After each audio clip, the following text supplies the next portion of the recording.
aujourd'hui, nous aurons deux lectures. La première se trouve dans Exode, le chapitre 23, le verset 14 à 17. 3 fois par an, tu célébreras une fête en mon honneur. Tu célébreras la fête des pains sans levain. Pendant 7 jours, tu mangeras des pains sans levain comme je t'ai ordonné au temps fixé du mois des épis, car c'est au cours de ce mois que tu es sorti d'Égypte. Tu ne te présenteras pas devant moi les mains vides. Tu célébreras aussi la fête de la moisson et des premiers fruits de ton travail, de ce que tu auras semé dans les champs. À la fin de l'année, tu célébreras aussi la fête de la récolte, quand tu rentreras des champs le fruit de ton travail. 3 fois l'an, tous les hommes viendront se présenter devant moi le Seigneur, l'Éternel. La seconde lecture, elle s'effectuera dans Actes, le chapitre 2, les 4 premiers versets. Quand le jour de la Pentecôte arriva, les disciples étaient tous rassemblés au même endroit. Tout à coup, un grand bruit survint du ciel. C'était comme si un violent coup de vent s'abattait sur eux et remplissait toute la maison où ils se trouvaient assis. Au même moment, ils virent apparaître des sortes de langues qui ressemblaient à des flammèches. Elles se séparèrent et allèrent se poser sur la tête de chacun d'eux.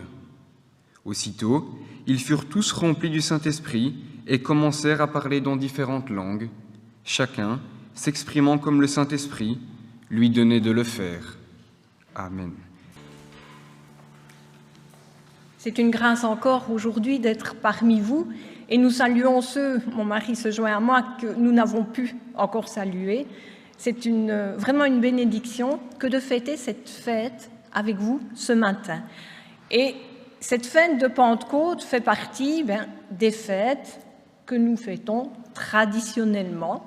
Et quand j'étais enseignante, quand j'arrivais à la période de fin d'année, je faisais toujours une évaluation qui, à chaque fois, me donnait le moral en dessous des chaussettes, quand j'essayais de voir avec mes élèves, parfois ceux que je suivais depuis plus de 6 ans, parce que comme j'ai fait différentes étapes dans l'enseignement, et que je leur demandais de me remettre simplement, de me donner le nom des fêtes chrétiennes, de les remettre éventuellement dans l'ordre, et quand j'abusais, je leur demandais la signification des fêtes.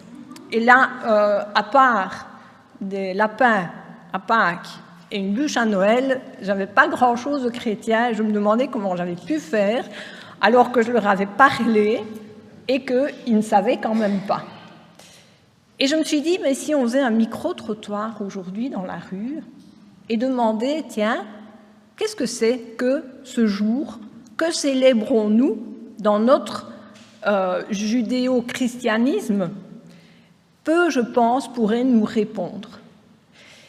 Et je me suis dit, et si on le faisait dans l'Église, que répondrions-nous? Alors évidemment, Pentecôte, on vient de lire le 2e texte, ça nous rappelle quand Jésus Dieu a envoyé le Saint-Esprit pour nous. Mais alors pourquoi a-t-on fait la première lecture? Mon mari vient de se pencher vers moi en me disant, c'est toi qui as choisi ce texte-là? Et oui, c'est moi qui ai choisi ce texte-là, effectivement, et bien tout simplement parce que nous célébrons la même fête dans les 2 textes. Alors, elle est un tout petit peu différente dans le Nouveau Testament, mais elle prend ses racines dans l'Ancien Testament.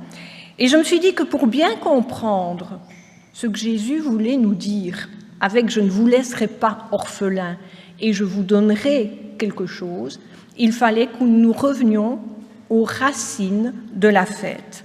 Et donc, on va voir ce que c'est Pentecôte dans l'Ancien Testament et Pentecôte dans le Nouveau Testament, mais je vais aller très vite sur ces 2 domaines-là pour après m'attarder sur 3 points précis. Dans l'Ancien Testament, Pentecôte, d'abord le mot Pentecôte, ça vient du grec, ça ne vient pas de l'hébreu, ça veut dire le 50e, d'accord? Donc le 50e jour après la fête des pains sans levain, soit après la fête de Pâques. Elle est présente dans plusieurs textes dans l'Ancien Testament et elle porte 3 noms différents, cette fête. Elle porte le nom, je ne vais pas vous les dire en hébreu, mais de 50e, effectivement, 50e jour, et c'est dans Lévitique qu'on le trouve. C'est parce qu'elle est là, la fenêtre, à mon avis. Oui. La fête, des semaines, que vous connaissez mieux sous le nom hébreu Shavuot, et la fête alors de notre texte, qui est toujours la même, mais qui porte un autre nom, la fête de la moisson des premiers fruits des travaux. On l'entend moins parce qu'elle est longue, celle-là. Et donc, dans ces trois fêtes-là, nous entendons que c'est une fête de la moisson. Alors, dans Exode 23 en général, on voit que la fête des pains sans levain, même si elle commémore la sortie d'Égypte, c'est une fête agricole. La fête de Pentecôte, eh bien, on célèbre la moisson, la première moisson, c'était l'orge à l'époque, et parfois un petit peu le début du blé, c'est aussi une fête agricole. Et puis, on aura encore une autre fête qui viendra par après, en automne, pour une autre moisson, et celle-là, on l'appelle, vous la connaissez aussi sous son nom hébraïque, Sukkot, ou la fête des huttes, la fête des tabernacles, la fête des cabanes, vous pouvez en ajouter, on en a donné des définitions. Et ces trois fêtes-là ont une chose principale, c'est que ce sont des fêtes de pèlerinage. C'est-à-dire que Dieu, et on l'a entendu dans le texte, demandait de ne pas célébrer là où on habitait, mais de faire le voyage jusque Jérusalem pour fêter au temple. Ça, c'est Pentecôte, Ancien Testament. On a les bases. Maintenant, Pentecôte, Nouveau Testament, c'est ce qui est quand même un petit peu le plus facile pour nous, parce que ça nous revient régulièrement. Et donc, dans ce texte, nous voyons deux choses. D'abord, les disciples sont réunis dans une seule et même pièce, dans une maison, visiblement. Ils obéissent ainsi à l'ordre de Jésus qui demande de rester à Jérusalem, mais en même temps, ils célèbrent la fête de Pentecôte juive. Ils sont toujours, et ils restent, et nous devons rester dans cette dynamique que l'Ancien Testament est la base, et donc ils repartent de cette base. Et c'est à ce moment-là que Dieu accorde ce qui a été promis par Jésus à l'Ascension, et quand il dit « Vous recevrez de la puissance, le Saint-Esprit venant sur vous ». Et donc, ils vont voir arriver, descendre sur eux des flammes de feu qui commémorent le Saint-Esprit dans l'Ancien Testament. Et le texte qu'on a lu, rien qu'à lui seul, il vaut une prédication. Donc là, je vais vous le faire très court, on ne va pas faire deux prédications à la suite l'une de l'autre. Et ce texte est vraiment superbe si on le lit en grec, parce qu'il a les mêmes racines verbales, et donc qui donne une autre profondeur au texte que ce que nous connaissons. Il est question que le 50e jour de la Pentecôte est entièrement accompli. Donc, on a terminé ce 50e jour, on est dans la fête, complètement. Il est question d'un vent qui remplit entièrement, complètement la maison, sans laisser un seul espace. Et il est question du Saint-Esprit qui vient remplir entièrement, complètement les disciples. C'est le même verbe, d'accord, conjugué différemment, mais avec vraiment cette complétude, si on peut le dire ainsi. Et souvent, ce texte, on dit, c'est le don du Saint-Esprit. Je vous dirais non, le don du Saint-Esprit, il est donné au croyant quand le croyant rencontre Jésus, quand il a une expérience de foi avec Christ. Ici, c'est la plénitude ou la complétude du Saint-Esprit. Je vous ai dit que je n'allais pas faire une prédication là-dessus, donc je m'arrête sur ce sujet-là pour en revenir à mon point de départ, le texte de l'Ancien Testament. Comment est-il possible que nous soyons basés sur une fête agricole pour en arriver aujourd'hui à une fête spirituelle?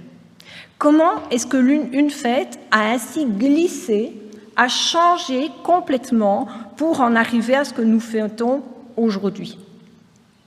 Et à bien y regarder, ça n'a pas tellement changé. Et donc, je voudrais voir 3 points avec vous qui sont présents dans l'une et l'autre fête et qui vont nous aider à entrevoir ou à percevoir Pentecôte autrement. Et le premier point, c'est semer. Alors, puisque nous sommes dans l'agricole par rapport à l'Ancien Testament, on va parler des semailles. Alors, vous n'avez pas besoin d'être un agriculteur diplômé pour savoir que si un jour vous voulez récolter, il faut avoir semé avant. Ça, c'est un petit peu la logique. Et c'est le même principe que vous vouliez avoir des petits pois, des carottes ou tout autre fruit ou légume. Si vous ne faites pas l'effort de semer, vous ne récolterez pas. Et la Bible nous explique ce principe déjà dans Genèse 1, au verset 11. Nous voyons que Dieu a mis dans chaque plante une semence qui permet à un cycle naturel de se produire et de se reproduire. Et donc, plus tard, nous voyons Isaac dans Genèse 26 qui nous dit aussi que la semence qu'il a semée, quand il a récolté, a donné 100 fois plus, parce que Dieu l'a béni. Et à plusieurs endroits dans l'Ancien Testament, on voit que Dieu bénissait les récoltes. C'est souvent lié quand Israël suit et écoute ce que Dieu a à dire. L'Israël de la Bible était rural, donc pour lui c'était une évidence que de semer pour avoir des récoltes. Cet Israël rural, il y avait donc des agriculteurs, il y avait des vignerons, il y avait des éleveurs, et quand nous lisons tous ces textes de l'Ancien Testament, dont celui d'Exode 23, qui nous parle de fêter les récoltes et les moissons, on se dit oui, mais finalement, tous ces textes-là, ils sont factuels. On sème pourquoi ? Pour avoir à manger. On élève des brebis pourquoi ? Pour avoir le lait. Les chèvres, pareil. Et les chèvres pouvaient en plus, avec la peau des chèvres, faire les toits des tentes. Donc, tout nous paraît factuel. Et moi, je vous dirais que dans tout, il y a un domaine spirituel. Et quand nous lisons le verset d'Ecclésiaste, Ecclésiaste 11:6, qui nous dit « Dès le matin, sème ta semence et le soir ne laisse pas reposer ta main, car tu ne sais pas ce qui réussira, ceci ou cela, ou si l'un et l'autre sont également bons. » Quand nous lisons là, nous nous disons « Ben oui, c'est évident. C'est ce qu'on doit faire en bon jardinier. » On ne va pas dire que nous sommes des agriculteurs, loin de là, surtout moi, mais en bon jardinier, c'est ce que l'on va faire. Et on ne comprend pas nécessairement la vérité spirituelle qui se trouve dans ce texte. Et rassurez-vous, on n'est pas les seuls. Quand Jésus était sur terre, alors qu'il s'adressait à un peuple rural, il utilisait des paraboles pour leur faire comprendre une vérité. Et souvent, quand il parlait de semer et de moissonner, il commençait sa parabole par « un semeur sorti pour semer ». Alors vous allez me dire que si la palisse avait été là, il aurait dit « c'est un petit peu évident, un semeur, il ne va pas faire autre chose que de semer, c'est logique ». Mais lorsque Jésus va plus loin dans la parabole et qu'il explique la parabole, là on se rend compte que la semence qui est semée, c'est la parole de Dieu. Et le semeur, c'est tout enfant de Dieu. Alors là, la redondance, elle est un peu moins forte. Un semeur, évidemment, qui va semer, mais un enfant de Dieu, est-ce aussi évident qu'il sème la parole, qu'il parle de Jésus autour de lui?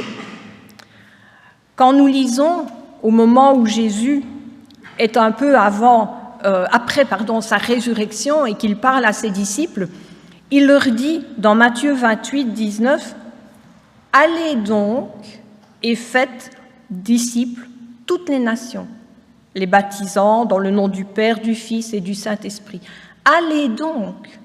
Ce n'est pas une option. Ce n'est pas, Jésus ne dit pas à ses disciples, vous savez, le jour où vous êtes bien lunés, le jour où vous en avez envie, le jour où il ne pleut pas, ou bien les courses sont bon marché au marché et que vous êtes joyeux, peu importe. Il ne nous dit pas ça, il dit « allez donc ». Et Dieu, connaissant notre aptitude à toujours trouver une bonne excuse pour ne pas faire, juste avant son ascension, Jésus promet qu'on aura un outil puissant avec nous et que sans cet outil puissant, ce n'est même pas la peine d'essayer. Et dans Actes 1:8, il est dit « Vous recevrez de la puissance, le Saint-Esprit venant sur vous, et vous serez mes témoins à Jérusalem et dans toute la Judée et la Samarie et jusqu'au bout de la terre. » Alors si pour les semailles, l'homme a tôt fait de se trouver des aides, des appuis, des outils pour rendre le travail plus performant, Dieu lui a pris les devants et il nous a donné le Saint-Esprit pour que nous soyons plus performants, pour que nous soyons même simplement performants, parce que de nous-mêmes, nous ne pouvons pas y arriver. Et c'est cet esprit qui s'est posé sur les disciples au moment de la Pentecôte que nous avons lu dans Actes. Et ces disciples sont devenus des semeurs de la parole, pas par option, mais parce que Jésus les a envoyés et que Jésus nous a envoyés. Alors aujourd'hui, nous fêtons Pentecôte. Mais est-ce que nous prenons conscience que cette fête nous envoie en mission? Est-ce que nous prenons conscience que nous ne devons pas remettre à demain, mais que nous devons semer la parole encore et encore?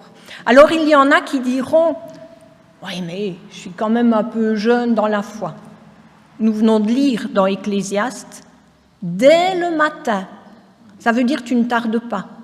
Dès que tu t'éveilles à la foi, tu sèmes. Et puis, mais jusque quand? Il vient bien un temps où on peut être un peu retraité.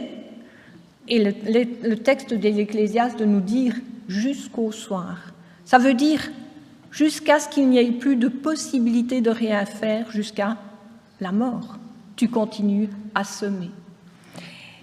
Et il est encore dit que nous ne devons pas nous reposer, pas de vacances, pas de chômage, on est au boulot. En d'autres termes, Ecclésiaste nous dit « soyez zélés pour le Seigneur », pour transmettre, pour annoncer la parole. Et Paul, dans 2 Corinthiens, nous donne une promesse. Sachez-le, celui qui sème peu, moissonnera peu. Et celui qui sème abondamment, moissonnera abondamment. Alors ça nous paraît être une redondance aussi dans le système agricole, mais c'est une vérité dans le système spirituel. Il y a une liaison entre ce que nous semons et ce que nous moissonnons. Et justement, au niveau des récoltes, eh bien, c'est mon deuxième point. Maintenant, nous en venons, après avoir fait le travail de semer, à récolter. Et comme on l'a dit, mais on sait que pour récolter quelque chose, il faut avoir semé. Dans ce qu'on vient de lire de Corinthiens, si on veut récolter beaucoup, eh bien, il faut semer beaucoup. Si je me remets dans le domaine agricole, si vous semez une graine de radis, ne vous attendez pas à avoir toute une ligne qui va venir et être moissonnée, entre guillemets. Mais il n'y a pas que ça. Il n'y a pas que cette corrélation entre les semailles et les moissons. Entre les deux, il y a du travail. Alors tout bon jardinier le sait, quand on a semé, il faut arroser, il faut ameublir la terre, il faut biner, il faut tous les termes qu'il y a, d'accord? Et tout ça, ça ne se trouve pas dans l'Ancien Testament, parce que c'est un peuple agricole, parce que c'est un peuple qui sait ce qu'il faut faire. Par contre, Dieu insiste sur la célébration des fêtes, sur ces moissons, 2 fois par année, parce que le temps s'y prêtait. Et il insiste sur le fait que chacun doit se souvenir que si même vous avez semé, c'est Dieu qui pourvoit et qui vous donnera la récolte. C'est un travail conjoint. Ça se fait ensemble.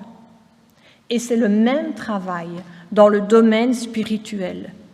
Si Dieu peut ouvrir les cœurs, si Dieu peut travailler les cœurs, il attend de nous que nous semions, mais qu'on ne reste pas les bras croisés jusqu'au moment de récolter, que nous soyons là, présents, pour entretenir le terrain spirituel. Et comment entretient-on un terrain spirituel ? Eh bien, c'est dans l'Évangile, dans la première lettre de Jean qu'on a la réponse. Il nous est dit dans 1 Jean 3, 18, « Enfants, n'aimons pas de parole ni de langue, mais en vérité et en action. » Ce qui veut dire que, ok, vous avez semé, ça c'est la parole, mais il n'y a pas que ça. Il y a aussi la vérité et l'action. Et quand vous lisez plus avant ce passage de Jean, eh bien nous voyons que Jean explique que si on a des biens, qu'on est nanti, et qu'on voit un frère dans la foi qui a un problème, on ne peut pas lui dire « je vais prier pour toi » et ne pas l'aider. Bien sûr, prier, c'est important, mais avoir de la compassion et pouvoir l'aider dans sa difficulté, c'est aussi important. Et c'est ce qu'on nous demande, c'est ce que Dieu nous demande dans le domaine spirituel. Imaginez, vous semez, quelqu'un vraiment reçoit ce Saint-Esprit qui lui ouvre la connexion avec Jésus, et puis au moment où il veut vous partager un mal-être qu'il vit, une souffrance, vous lui donniez une bonne claque dans le dos en lui disant « ça va aller ». C'est pas vraiment ça que Dieu nous demande. Dieu demande de travailler. Alors c'est pas nous qui permettons aux personnes de recevoir Jésus-Christ. C'est le Saint-Esprit. Mais c'est parce que nous faisons avec Dieu un travail conjoint.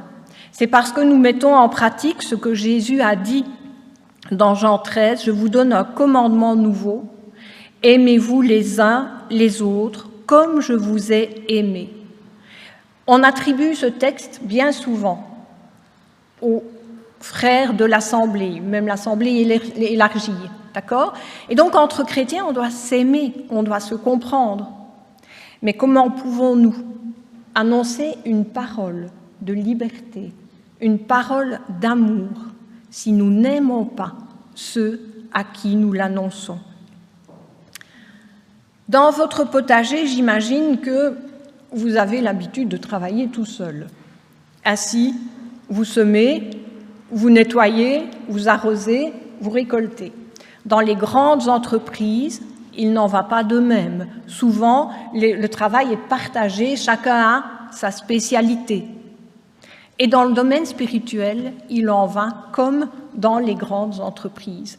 Dans 1 Corinthiens 3, les versets 6 à 9, nous lisons « J'ai planté, Apollos a arrosé, mais Dieu a fait croître.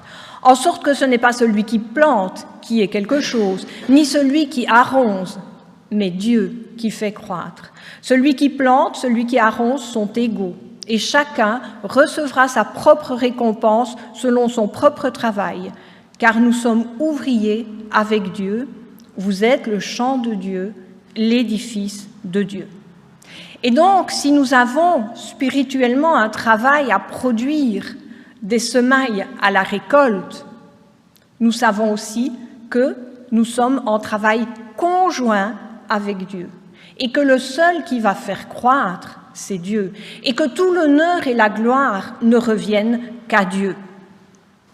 Et c'est donc lui qui doit avoir les honneurs. Quand nous lisons dans le deuxième texte de ce matin, dans les Actes, on n'a pas lu tout le texte, mais on voit que Pierre, rempli du Saint-Esprit, va faire une prédication et que 3000 âmes vont être sauvées.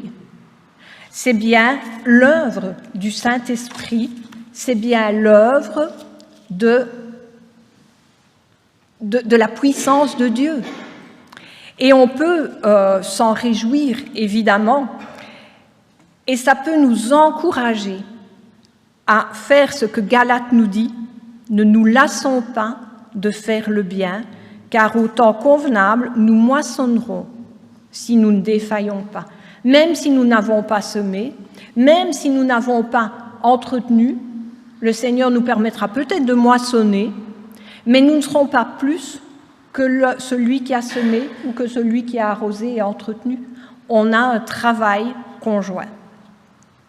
Et nous en arrivons tout doucement au bout. Vous allez voir dans quelques minutes un tableau, en partie, parce que j'ai dû le couper pour l'écran, un tableau que moi j'ai toujours aimé. C'est une valeur sentimentale. Rassurez-vous, il était chez mon arrière-grand-mère et quand j'étais haute comme 3 pommes, j'étais en bas moison devant, je ne sais pas pourquoi. C'est l'Angélus de Millet. Je ne sais pas si vous le connaissez. C'est un tableau qui date du 19e siècle, 1858. Et en fait, ces paysans dans le champ prient la prière de l'ange. Donc on va passer sur toute l'explication, ce n'est pas le but. Alors, s'il y a des critiques littéraires, pas littéraires, mais artistiques parmi vous, je vais détourner volontairement le but du tableau, d'accord ? On oublie l'Angélus et on vient dans la 3e partie, remercier. Le couple que nous voyons à l'écran est un couple de paysans. Alors, vous voyez qu'il n'y a qu'une partie de l'Angélus, enfin du tableau. Je n'avais pas place pour mettre tout. À côté d'eux, ils ont une brouette qui est remplie de pommes de terre et les voilà en train de prier. Et moi, j'ai associé cette prière et je vous avoue sincèrement que c'est quand j'ai été lire l'historique et le contenu de ce tableau, la critique de ce tableau, que j'ai compris qu'ils ne remerciaient pas en fait, qu'ils priaient l'ange.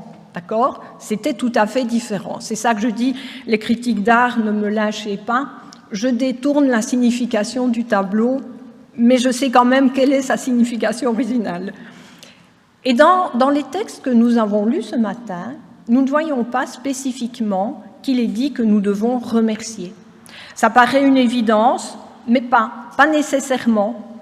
À la Pentecôte, le don du Saint-Esprit, oui, on va remercier Jésus, mais, et je voudrais aller plus loin dans ce remerciement, parce que dans Deutéronome 16, qui nous parle de Pentecôte, d'accord, il est dit « Tu célébreras la fête des semaines à l'Éternel ton Dieu avec une offrande volontaire de ta main, que tu donneras selon que l'Éternel ton Dieu t'aura béni. » Pentecôte, je vous l'ai dit, c'est une des 3 fêtes de pèlerinage qui implique que chacun se présente devant le Seigneur avec donc des dons, des offrandes volontaires, soit des remerciements.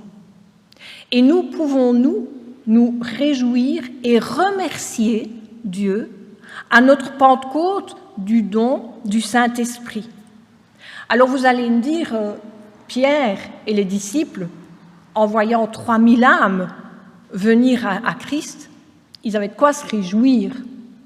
Mais nous, parfois, le travail est beaucoup plus ingrat et on a beau parler, on a beau agir, on a beau être dans l'obéissance à la parole, il arrive que la moisson soit nettement moins conséquente.